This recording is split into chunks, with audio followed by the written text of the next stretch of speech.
Hello दोस्तों, रामबाण classes के इस डिजिटल मंच पे आपका स्वागत है और मेरा नाम है बलराम योगी।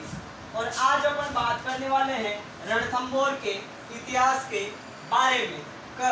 ये जो रणथंभौर है, यहाँ पे कौन कौन से पराक्रमी सम्राट हुए और उनके द्वारा क्या मतलब कौन कौन से निर्माण कार्य करवाए गए इस रणथंभौर वाले रीजन में, इन सब की जो चर्चा है आज अपन इस क्लास में करने वाले हैं। आप लोग ज़्यादा से ज़्यादा इस चैनल को सब्सक्राइब करना और अपने दोस्तों के साथ में शेयर करना। तो इस रणथंभौर के इतिहास को पढ़ने के लिए अपन को कहाँ पे चलना पड़ेगा? पहले अजमेर। पहले कहाँ पे चलना पड़ेगा? अजमेर। क्योंकि ये जो रणथंभौर का जो चौहान राजवंश है, इसका संबंध कहीं न कहीं अजमेर के साथ जुड़ा हुआ है। तो बात करें अपन अजमेर की, तो जो अजमेर है, अजमेर के इस समय जो शासक थे उनका नाम था पृथ्वीराज चौहान। पृथ्वीराज चौहान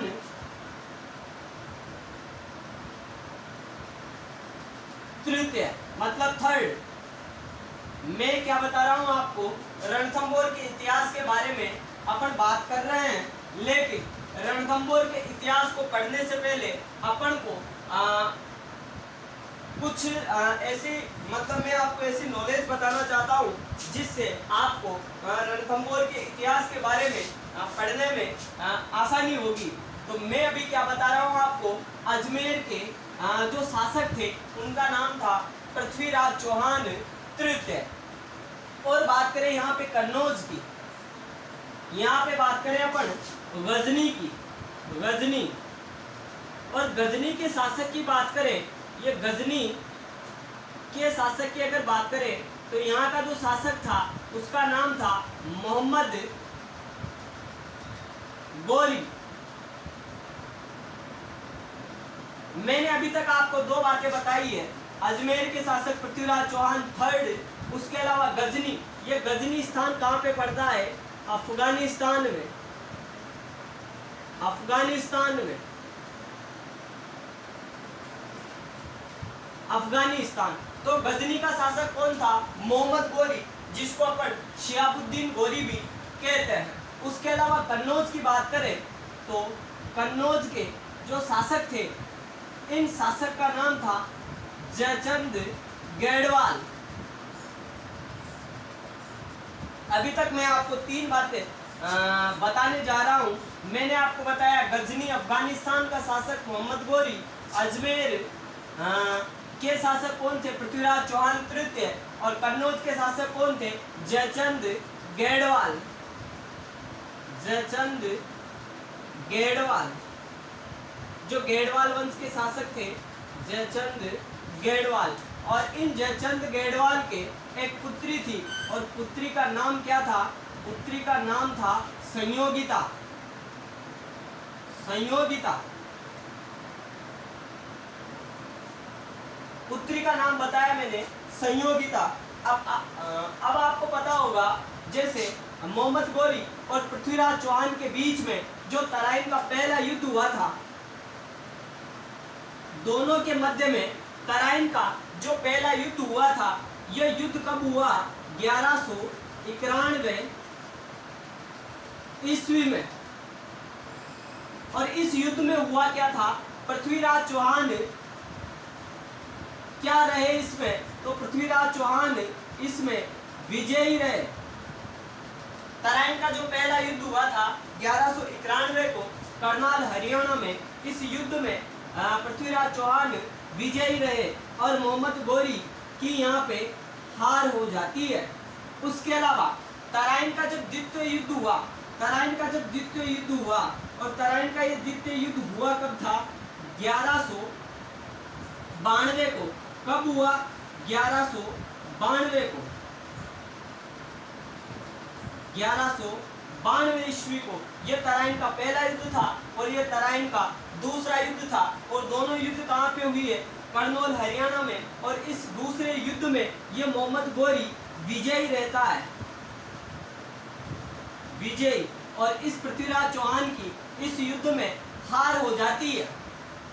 मैं अभी तक आपको यह बता रहा हूँ, गजनी अफगानिस्तान के शासक थे मोहम्मद गोरी, और इधर अजमेर के शासक थे पृथ्वीराज चौहान तृतीय, और कन्नौज के शासक थे जयचंद्र गेडवाल, और इनकी पुत्री का नाम था संयोगिता। जैसा कि आप सबको पता है, जो तराइन का पहला युद्ध हुआ था 1191 को करनौल हरियाणा में, इस युद्ध में पृथ्वीराज चौहान विजयी रहते हैं। लेकिन तराइन का जो द्वितीय युद्ध हुआ था 1192 में, इस युद्ध में पृथ्वीराज चौहान की हार हो जाती है और मोहम्मद गोरी इस युद्ध में विजयी हो जाता है, और इस प्रकार मोहम्मद गोरी का भारत पर अधिकार हो जाता है। लेकिन ये मोहम्मद गोरी करता क्या है, यहाँ पे इस युद्ध में विजय के बाद में जो अजमेर है, इस अजमेर का जो शासन है,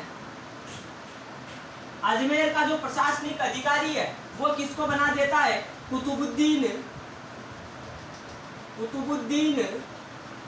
ऐबक को। मैं अभी क्या बता रहा हूँ आपको, जो तराइन का द्वितीय युद्ध करनौल हरियाणा में होता है, इस युद्ध में मोहम्मद गोरी विजयी रहता है, और विजयी होने के पश्चात यहाँ का जो कार्यभार है अजमेर का, वो किसको सौंप देता है, कुतुबुद्दीन ऐबक के लिए सौंप देता है। कौन, मोहम्मद गोरी। और ये तो वापस मोहम्मद गोरी कहाँ पे चला जाता है, गजनी अफगानिस्तान में वापस ये मोहम्मद गोरी चला जाता है, और यहाँ का अजमेर का जो प्रशासनिक अधिकारी है, वह किसको नियुक्त कर दिया जाता है, तो वह कुतुबुद्दीन ऐबक को नियुक्त कर दिया जाता है। फिर आपको एक घटना के बारे में बताता हूँ मैं आपको। पृथ्वीराज चौहान और ये जो संयोगिता थी, इन दोनों का क्या हो जाता है, विवाह। इन दोनों का क्या होता है, विवाह। ये तो मैंने आपको क्या बात बताई है, यहाँ पे जो बात बताई, ये तराइन का पहला युद्ध और तराइन का द्वितीय युद्ध, इन दोनों युद्धों में जब एक युद्ध में तो पृथ्वीराज चौहान विजयी रहते हैं, और दूसरे युद्ध में जो पृथ्वीराज चौहान की हार हो जाती है, तो मोहम्मद गोरी इस अजमेर वाले रीजन का प्रशासनिक अधिकारी कुतुबुद्दीन ऐबक को बना देता है, और स्वयं वापस कहाँ पे चला जाता है, गजनी। और इससे पहले की एक घटना है, और घटना क्या है का, इस पृथ्वीराज चौहान और संयोगिता का विवाह हो जाता है, और विवाह होने के पश्चात इन दोनों को एक क्या होता है, पुत्र होता है, और उस पुत्र का नाम क्या था, गोविंदराज चौहान। गोविंद राज चौहान। मैंने अभी तक आपको बताया, तराइन के सेकंड युद्ध में जब पृथ्वीराज चौहान पराजित हो जाता है, तो यहाँ का जो प्रशासनिक अधिकारी है, वो मोहम्मद गोरी के द्वारा कुतुबुद्दीन ऐबक को बना दिया जाता है, और मोहम्मद गोरी वापस कहाँ पे चला जाता है, गजनी अफगानिस्तान चला जाता है। और फिर मैंने आपको यह भी बताया है कि पृथ्वीराज चौहान तृतीय और संयोगिता का विवाह हो जाता है, और विवाह के पश्चात इनको एक पुत्र पैदा हुआ, और पुत्र का नाम बता रहा हूँ मैं आपको, गोविंदराज चौहान। तो इस गोविंदराज चौहान के द्वारा इस कुतुबुद्दीन ऐबक को भारी मात्रा में क्या दिया जाता है, टैक्स दिया जाता है। क्या दिया जाता है, टैक्स। और ये अजमेर का क्षेत्र, ये जो अजमेर था, इस अजमेर का क्षेत्र कुतुबुद्दीन ऐबक से वापस ले लिया जाता है। और फिर क्या होता है, इस पृथ्वीराज चौहान के अन्य पुत्र थे, इनके एक अन्य पुत्र भी थे, अन्य पुत्र, और अन्य पुत्र का नाम था हरिराज। मैंने अभी तक आपको यह बताया, पृथ्वीराज चौहान तृतीय के जो पुत्र थे गोविंदराज चौहान, इस गोविंदराज चौहान के द्वारा भारी मात्रा में टैक्स दिया जाता है, किसको, कुतुबुद्दीन ऐबक को, और कुतुबुद्दीन ऐबक से अजमेर का क्षेत्र वापस प्राप्त कर लिया जाता है। लेकिन पृथ्वीराज चौहान के एक अन्य पुत्र थे जिनका नाम था हरराज, और इस हरराज के द्वारा इस गोविंदराज चौहान के ऊपर वापस क्या कर दिया जाता है, आक्रमण कर दिया जाता है, आक्रमण। और आक्रमण के पश्चात ये जो गोविंदराज चौहान है, ये अजमेर का क्षेत्र छोड़ के कहाँ पे आ जाता है, इस रणथंबोर में आ जाता है, और रणथंबोर में 1194 ईस्वी में रणथंबोर में चौहान राजवंश की नींव डाल देता है। इस प्रकार रणथंबोर में चौहान राजवंश को स्टेब्लिश किया जाता है इस गोविंदराज चौहान के द्वारा। और अब अपन आगे बात भी करेंगे, ये जो रणथंबोर का चौहान राजवंश है, इस राजवंश में सबसे अधिक पराक्रमी सम्राट कौन थे उनकी भी चर्चा करेंगे। लेकिन एक बार फिर मैं आपको ये मामला बताता हूँ किस प्रकार क्या होता है।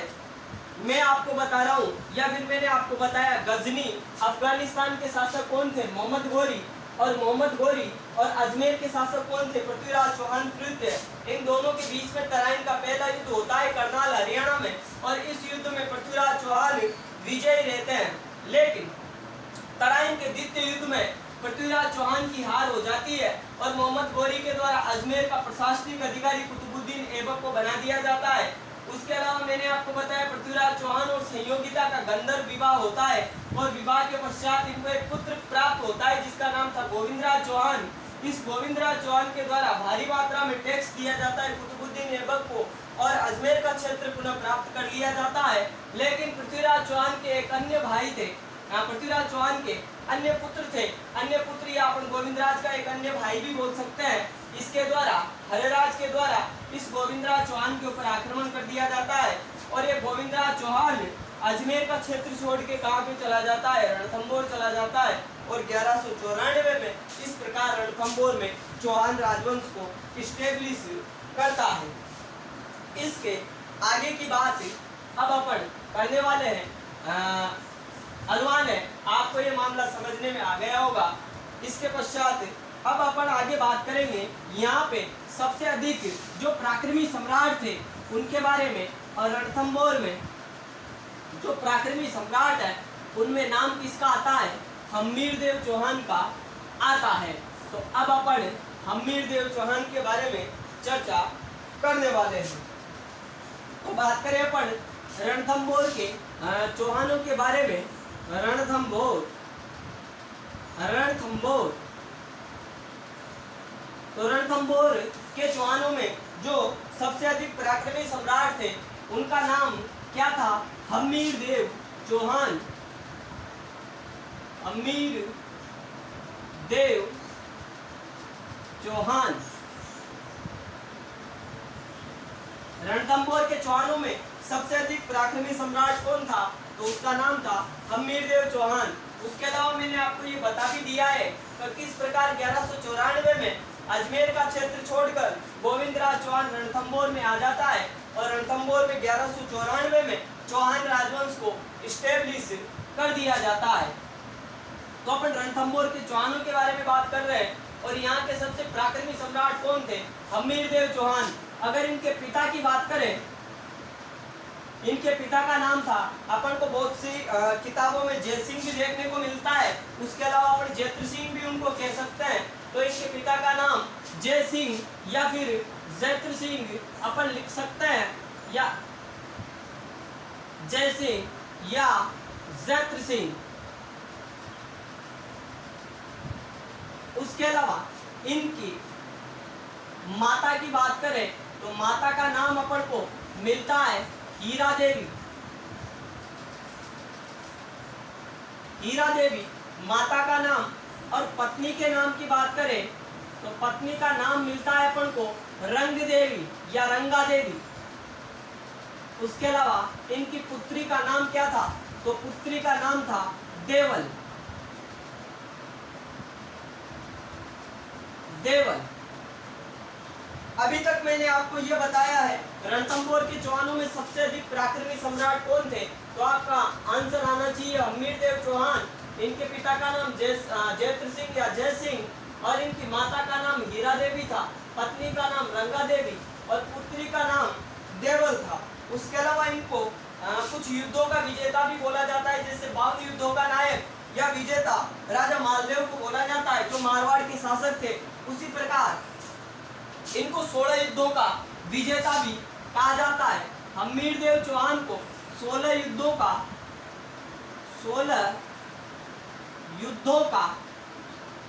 विजेता कहा जाता है।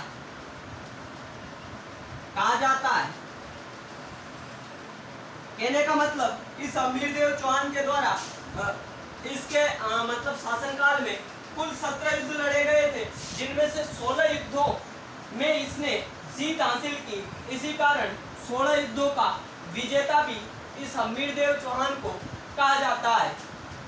उसके अलावा अब अपन आगे की बात करें तो इनके द्वारा एक छतरी का निर्माण भी करवाया गया था। उस छतरी की भी अपन बात करते हैं।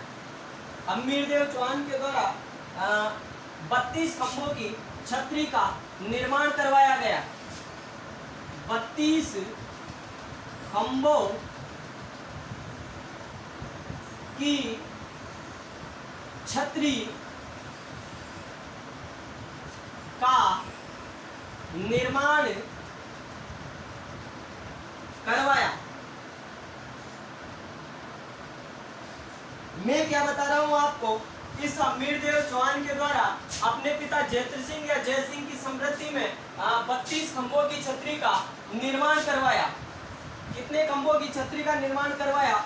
32 खंभों की छतरी का निर्माण करवाया। और इस 32 खंभों की छतरी का अगर उपनाम पूछे आपसे, उपनाम तो आप इसको क्या कह सकते हो? न्याय की छतरी। किसकी छतरी? न्याय की छतरी। कहने का मतलब जो हम्मीरदेव चौहान है, इन्होंने अपने पिता जय सिंह या जयत्र सिंह की स्मृति में मतलब याद में 32 खंभों की छतरी का निर्माण करवाया और इसको न्याय की छतरी भी कहते हैं। अब इसको न्याय की छतरी क्यों कहते हैं? क्योंकि जो हम्मीरदेव चौहान थे वह इसी छतरी पर बैठकर कहने का मतलब न्याय किया करते थे, तो इसको अपन न्याय की छतरी भी कहते हैं। उसके अलावा हम्मीरदेव चौहान के द्वारा पदम तालाब का निर्माण करवाया गया।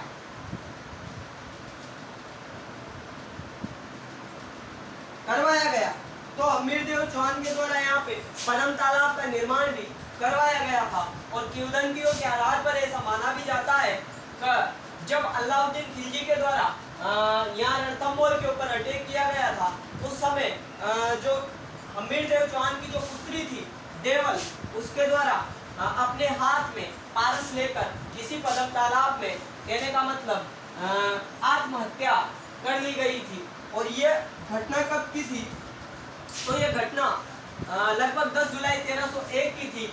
इसी कारण राजस्थान का पहला जलजोर भी कहाँ पे हुआ था? इस रणथंभौर वाले दुर्ग में हुआ था। तो अब अपन युद्धों के बारे में बात करते हैं, किस प्रकार यहाँ पे कौन कौन से युद्ध हुए, उन युद्धों की भी अपन चर्चा करते हैं। और आपको वैसे पता होगा हम्मीरदेव चौहान थे, ये हम्मीरदेव चौहान हटी प्रवृत्ति के थे। इतिहास में अगर हटी अमीर के नाम से किसी शासक को जाना जाता है तो वह रणथंभौर के हम्मीरदेव चौहान है। तो आपने गुलाम वंश का नाम सुना होगा। किस वंश का? गुलाम वंश का। गुलाम वंश। तो इस गुलाम वंश के संस्थापक कौन थे? गुलाम वंश और दिल्ली सल्तनत के संस्थापक कौन थे? कुतुबुद्दीन ऐबक थे। और इन कुतुबुद्दीन ऐबक के द्वारा दिल्ली सल्तनत को या गुलाम वंश को इस्टेब्लिश किया गया था। और गुलाम वंश का समय कितना माना जाता है? 1206 से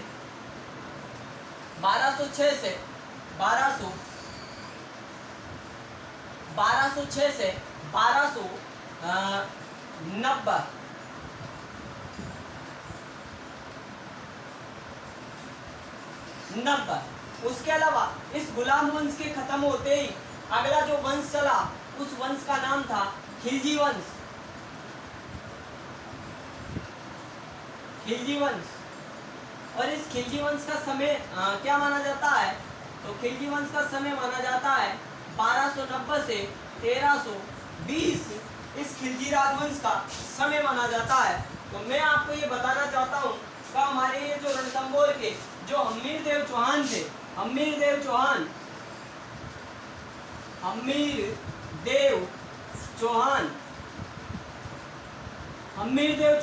इनके जो समकालीन शासक थे, तो इनके दो समकालीन शासक आएंगे। एक आएगा जिसका नाम है जलालुद्दीन खिलजी, जिसको अपन जेके भी कह सकते हैं। इनका समय, क्योंकि खिलजी वंश में दो शासक हुए, एक का नाम था एके और दूसरे का नाम जेके, तो मतलब जलालुद्दीन और दूसरा कौन था? अलाउद्दीन।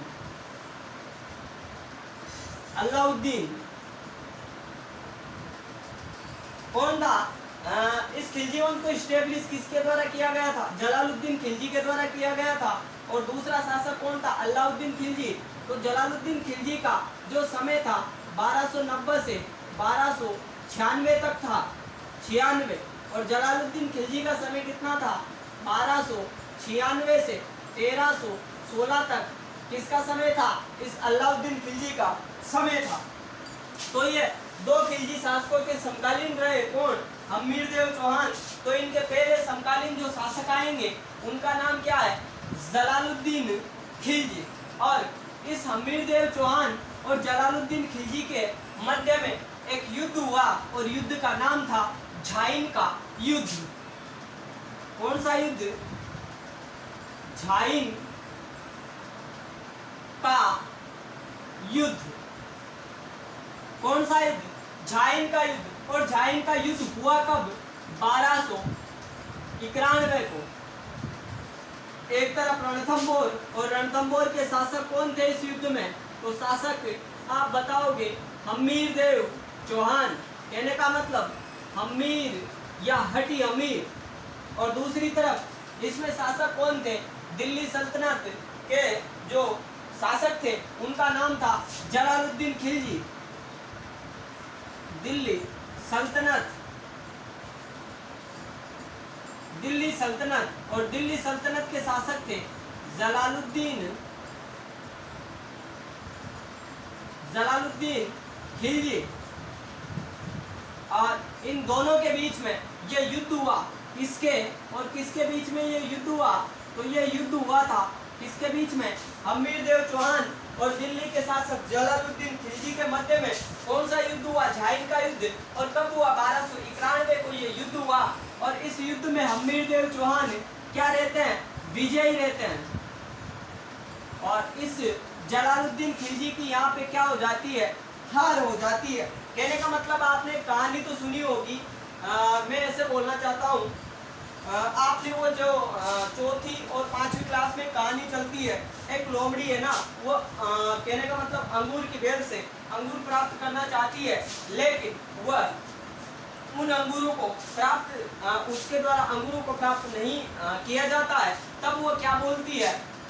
अंगूर तो स्वाद में खट्टे होते हैं। उसी प्रकार में क्या कहना चाहता हूँ, इस झाइन के युद्ध में जो 1291 को हुआ था, दिल्ली सल्तनत के जो शासक थे जलालुद्दीन खिलजी और इधर रणथंबोर के शासक हम्मीरदेव चौहान, इन दोनों के बीच में जब ये युद्ध होता है और इस युद्ध में जलालुद्दीन खिलजी की हार हो जाती है और ये हम्मीरदेव चौहान विजयी रहते हैं। लेकिन हारने के पश्चात जो जलालुद्दीन खिलजी है वह कुछ पंक्तियां बोलता है, और क्या बोलता है? वो बात आपको याद रखनी है। ये क्या बोलता है? मैं, ये पंक्ति आप याद रखना, मैं ऐसे 10 किलो को, किलो का मतलब दुर्गों को, किलो को मुसलमान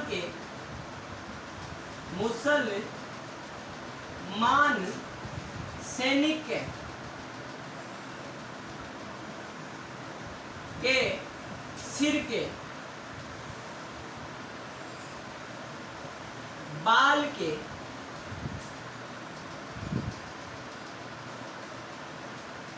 बराबर भी नहीं समझता। कहने का मतलब मैं ये बोलना चाहता हूँ, जब इस झाइन के युद्ध में जलालुद्दीन खिलजी की हार हो जाती है तो इस जलालुद्दीन खिलजी के द्वारा ये बोला जाता है कि मैं हिंदुस्तान के ऐसे 10 किलो को मुसलमान के सैनिक के सिर के एक बाल के बराबर भी नहीं समझता हूँ। ये किसने बोला? जलालुद्दीन खिलजी ने। इसके पश्चात अपन आगे वाली अगली क्लास में बात करेंगे किस प्रकार यहाँ पे हिंदुआट घाटी का युद्ध हुआ और अमीरदेव चौहान की तरफ से भीम सिंह और धर्म सिंह और अलाउद्दीन खिलजी की तरफ से उल्लू खां और नुसरत खां इनके द्वारा सेनाओं का नेतृत्व किया जाता है। आज मैंने आपको ये बताया है किस प्रकार रणथंभौर में चौहान वंश को गोविंदराज चौहान के द्वारा 1194 में स्टेब्लिश किया जाता है। और मैंने आपको ये भी बताया है कि रणथंभौर के जो पराक्रमी सम्राट है उनका नाम हमीरदेव चौहान है और इनके द्वारा क्या क्या कहने का मतलब निर्माण कार्य करवाए गए। उसके अलावा इनके द्वारा कौन सा युद्ध लड़ा गया, तो अपन ने अभी झाइन के युद्ध की बात की है। इसके अलावा अपन अगली क्लास में हिंदुआट घाटी के युद्ध के बारे में, उसके अलावा रणथंभौर का जो युद्ध हुआ निर्णायक युद्ध 11 जुलाई 1301 को, उस युद्ध की भी अपन चर्चा करेंगे। आप लोग ज़्यादा से ज़्यादा इस चैनल को सब्सक्राइब करना और अपने दोस्तों के साथ में शेयर करना। आज की क्लास और अभी के लिए इतना ही। धन्यवाद। आपका दिन शुभ हो।